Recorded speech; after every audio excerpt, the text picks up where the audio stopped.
Hi, this is Dina with Pretty Productive. Welcome back to my channel. If you are new here, thank you so much for joining me. Please consider subscribing and hit the alert for all future videos. So what I'm going to be doing today is my May 2021 budget setup. I am an every dollar budgeter, which means every dollar needs to have a home or a place. And this is what I do when I set up my budget at the beginning of the month. So I look at my income, anything that I'm expecting for this month to come in under my income, and then I lay down all of my categories based on where every dollar needs to go. So it is a trial and error.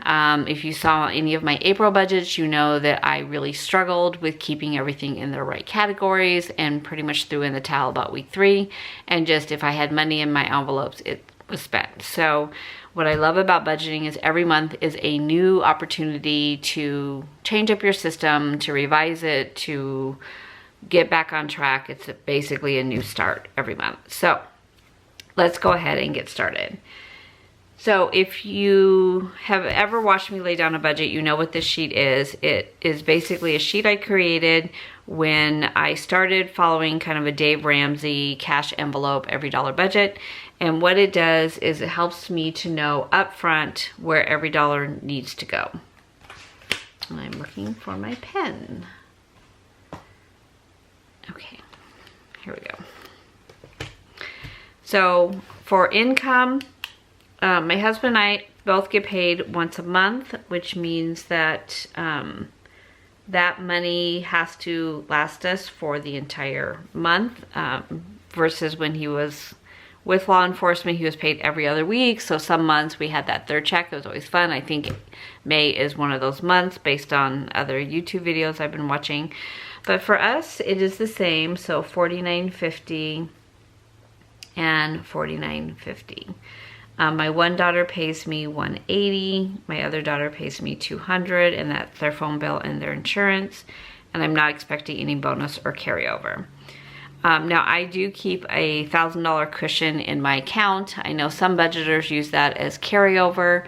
I don't, because that's just a cushion for anything that may happen randomly, like a subscription I forgot about, or an annual fee that I didn't know about, or forgot about, that they might take out of my account. So I don't ever go over. So the $1,000 cushion always just stays in my account. My mortgage payment is $3,400, and I am escalating that to pay that off quicker. My cell phone this month came down a little bit to $302. Gym is $52. Internet is $120. Netflix is $15. Now my water bill is high this month, which I said in my April budget it was going to be high. We did drain our pool and clean it to kind of get ready for the summer. So my water bill was $196. Electric, I estimate $250. And just to kind of have you see why and how I come up with these numbers, this is a recap of 2020. So for my electric bill, I paid over the 12 months of 2020, I paid close to $3,000. I divided that by 12, so about $250 a month. Now, I live in Arizona, so some months it's a lot less, some months it's a lot higher, but on the average, I will pay $250 if everything pretty much stays the same. Should actually be a little bit less this year because my daughter moved out at the beginning of the year, so there was 3 people here last year versus 2, and all of us working at home, of course. So that is where I come up with the $250. So I budget $250. I know going into the summer months, my bill can get as high as $500, a little over $500, but I did start an overage fund for those higher bills. So we're gonna stay with the $250 this month. I might increase it next month because we've had our air on this month in April. Life insurance is $106, auto insurance is $303, natural gas, I'm gonna put 50. It ranges, but it's been averaging around 50. Pest control, we're gonna have service this month. I'm gonna put 90. HOA, I put 75 aside. Now, when I say aside, I just leave it in my account, in my cushion, so that when I pay that bill again in July, I have that cushion kind of built in to help offset that.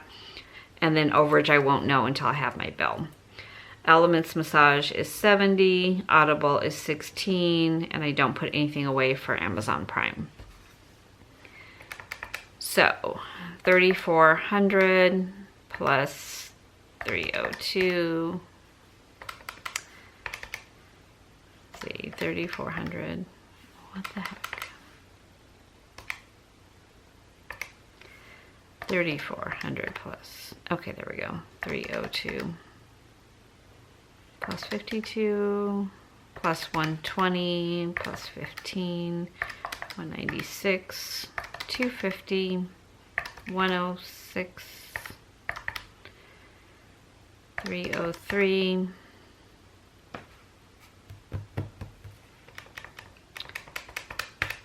I hate this calculator, okay?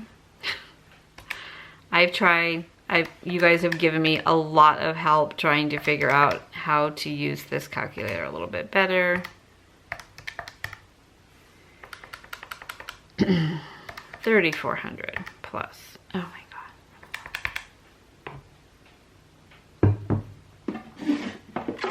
Hold one moment, please.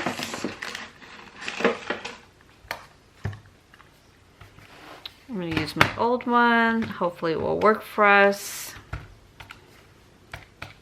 3,400, 302, 52, 120, 15, 196, 250, 106, 303, 50, plus 90, plus 75. Plus 70 plus 16. So my fixed expenses for the month will be $5,045. Now what it will change a little bit when my actual electric bill comes in and when my actual natural gas bill comes in. So there might be a plus or minus, but the rest of these are in and set. And then for lifestyle, this is what I consider a 4-week month based on how the calendar falls. So let me look at May just to make sure. I think I said June was going to be. So we get paid here. So if I look at Fridays, it'll be 1, 2, 3, 4. So this will be considered a 4-week month for my budget. So giving will be 400. Groceries, I did increase because I've been going over so much. I went back to HelloFresh deliveries because I was just getting really bored with what I was making, and I like knowing that 3 meals are going to be taken care of. So I did bring this to 600. Now when I look at what I've ordered for the month of May, 186 is going to be HelloFresh. So I'm leaving that in the account, and I'll only cash stuff, my envelopes, for the balance. So what happened in the month of April is I kind of decided mid-month. So I went over in groceries totally because I wasn't accounting for HelloFresh and what I was spending at the grocery store. So eating out will be 200. Clothing is going to be 200. I've exhausted my envelope for clothing. Allowance will be 200. Household will be 200. Now I am rolling over money, and you'll see at my cash stuffing what's happening with that envelope. Entertainment, 100. Personal care, 100. Gas for car, I'm gonna put 150. Now I came under in the month of April, but I think I kind of just lucked out where other people had put gas in. Like my daughter gassed up the truck when they borrowed it, so I didn't have to do that. My husband gassed up the car when he went to Costco, so I kind of just lucky because we definitely spent 150 in gas, but it didn't come out of my budget. It came out of other people's budget. So craft supplies, I'm gonna put /planner. I normally buy a planner when Erin Condren launches their new life planner, which is Monday, May 3rd. So I put $100 here. I don't know yet though if I'm going to order that or not. Miscellaneous, 100. Now I always exhaust these two categories, so I probably should up them, but I'm gonna keep myself under control and just leave them where they are. and medicine, I'm gonna put 100. So if I look at I'm gonna bring my fixed expenses over here. So my total income, 10,280. My total fixed expenses, 5,045. And now my lifestyle is an area, times that I go way over, I'll cut back in lifestyle because that is a little bit more flexible.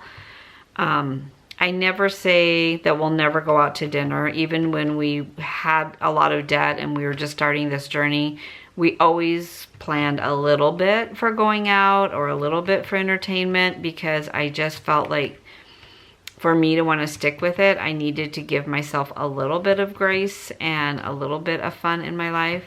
So it is a recommendation when I talk to people that are just starting this journey is to give yourself a little bit of, not leeway, but a little bit of cushion in your budget to maintain some of that lifestyle that you had going into this. Because if not, you're probably not going to stick with it. At least I know that's the way I am. So my lifestyle expenses is 2,450. Again, I could bring this down if I needed to. And so if I look at my income of 10,280 minus lifestyle and fixed expenses, gives me,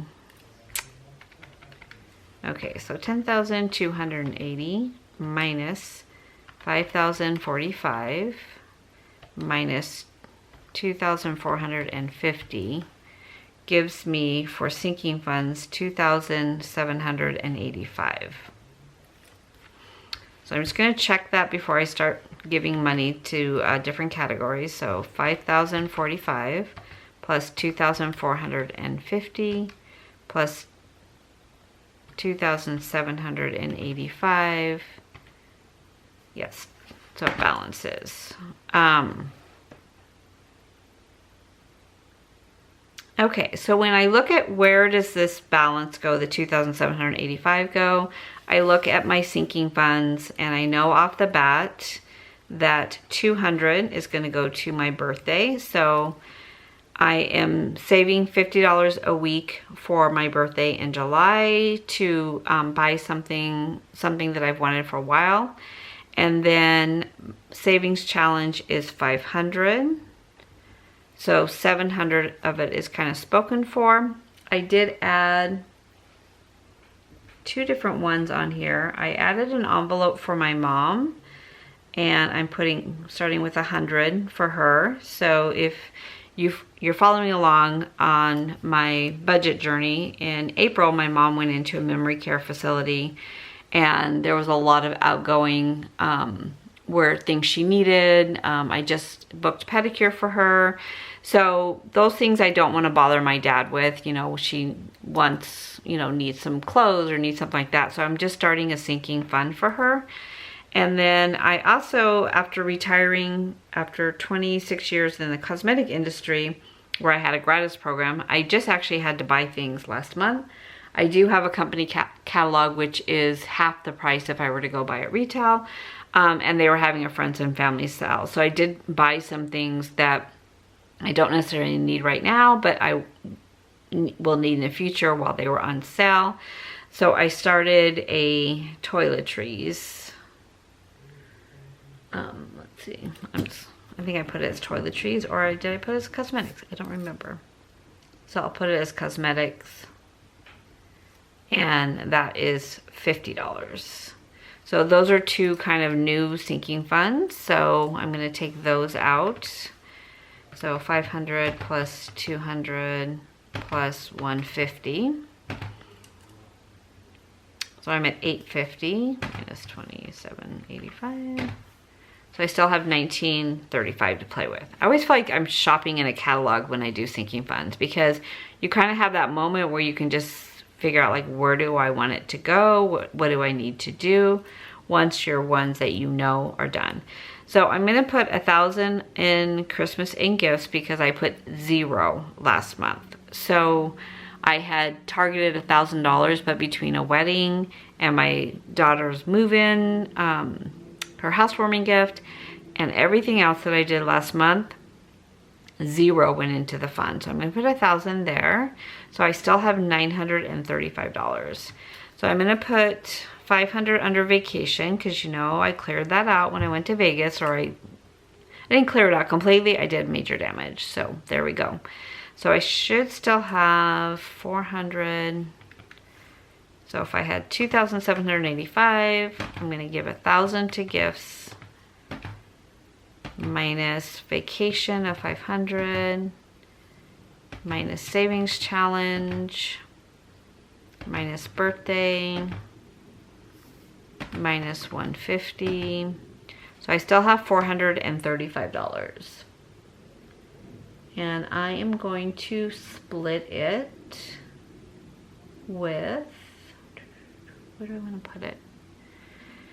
I was gonna put it medical copays, but I'm gonna get paid back for some of the things I already spent, but I'm gonna go ahead just to be safe and put 200 there because our copays lately have been ridiculous.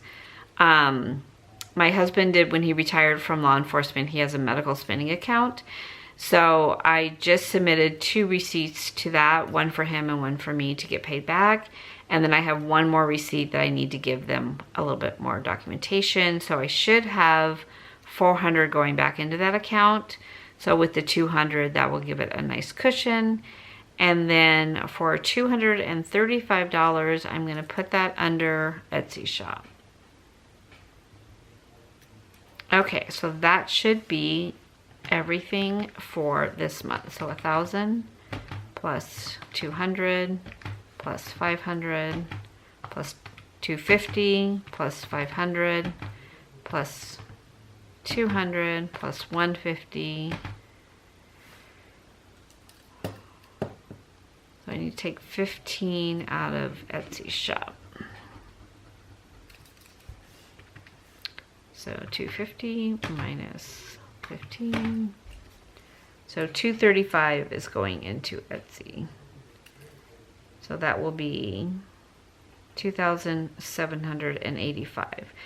And then technology is always a minus. I did buy a computer. I had the fund ready for it. So I make the payment. It's on an interest-free Apple program. So I just take 500 out and pay that each month. And that will be paid off in 3 more months. So May, June, July will be paid off in July. Well within the year that I had to pay it off, but I just didn't want to pull all the money at one time, which I don't know if that really makes sense. So that will be how I set up the budget, and then how I decide on the cash. So I've kind of worked it out a little bit already because this takes me forever. But so what I do when I'm getting ready to stuff my envelopes, I use this grid. The first thing I have to look at is my savings challenge and how that breaks up per week.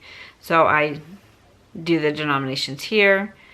I look at what's new on here that I have not added, which was my mom at $100. So what I'm doing differently this month versus what I've been doing in the past is I'm only pulling out half of the cash. So what I've been doing is pulling out the cash for the month and then just replenishing my envelopes each week to try to keep myself on balance. And then anything extra in my envelopes, I was pulling out for savings. So I'm not gonna do it that way this month because I've been really struggling with going over. So what I'm going to do this time is I'm pulling out half of the cash and then half I'm leaving in the account. And that way it should help to alleviate the going back to bank that I've had a lot of.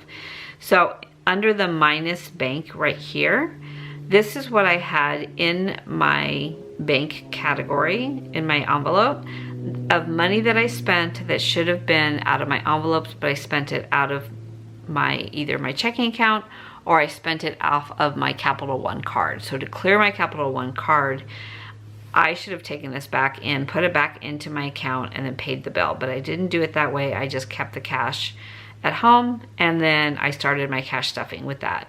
So I had two $100 bills. So for the month, I need 10. So the balance I need to pull out of my checking account was 8. So that's how I figured out this bottom line, a total of $2,300. What I took out of the account for my cash stuffing though was $1,400 because it was almost half. The savings challenge and the birthday, I took the full amount. Everything else, I took half. So I started with the money for the bank and I took out the balance from the account, which ended up being $930. So I think I had $465 in the bank and I needed to pull out $1,400. So when I took out the money that was in my bank, I actually took out $930. So the balance I'll be taking out in 2 weeks. So I hope this makes sense. I'm trying to alleviate and eliminate bank. So if I already know for groceries, for example, that I'm going to spend $186 in HelloFresh, I left $200 in the bank and then took out the cash for the balance for the first 2 weeks, which is $200. So that's kind of how I'm doing it. I hope that this works out better. Certain categories I don't take out at all, like giving, I leave in the account. One, because it's been online giving. Then when I went back physically to church, I just wrote a check and put it in the box. So really don't need to have cash out because I can just write a check and do it that way, or I can continue to give online.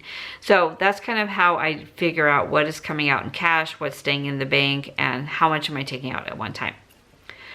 The reason I've been taking out all of it at one time is I like doing that big of a cash stuffing. I love to watch them and I enjoy doing it. But when I really realistically look at what I need to do to be successful in my budget, it is to leave part of it in the account so that when I shop or do anything online, I'm not spending the money twice. So that is why I'm doing it this way for the month of May. Let's see if this works out better. Then once this has done, and I did go to the bank yesterday because I'm getting my second vaccine today, so I just didn't want to chance it. I had a bad reaction with my first vaccine, so I just wanted to make sure that I had the cash out to do the cash stuffing video. And then once this is set up and this is set up, then I set up my planner. And so and I usually do this off camera because it takes me a while to set down stickers and get it right. But once I have that set up, then I can set up this.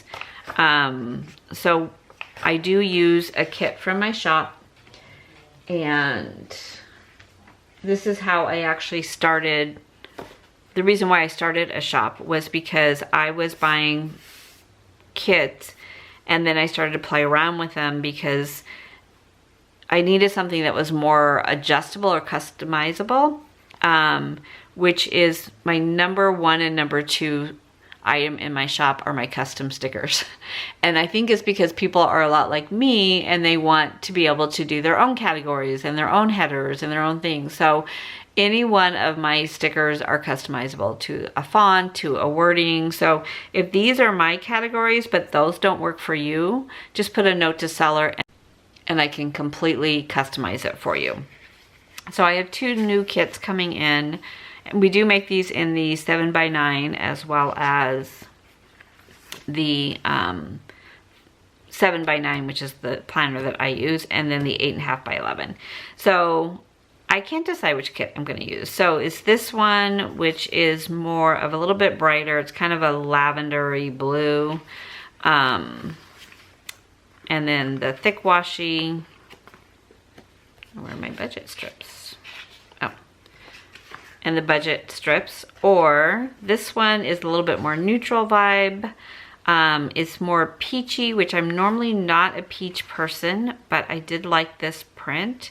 So it's peach, kind of a pinky peach, and then this is really a purple. It's a really dark purple. It looks kind of grayed here, but it is more purple in real life. So I'm not sure which kit I'm going to use, but it'll be one of these two.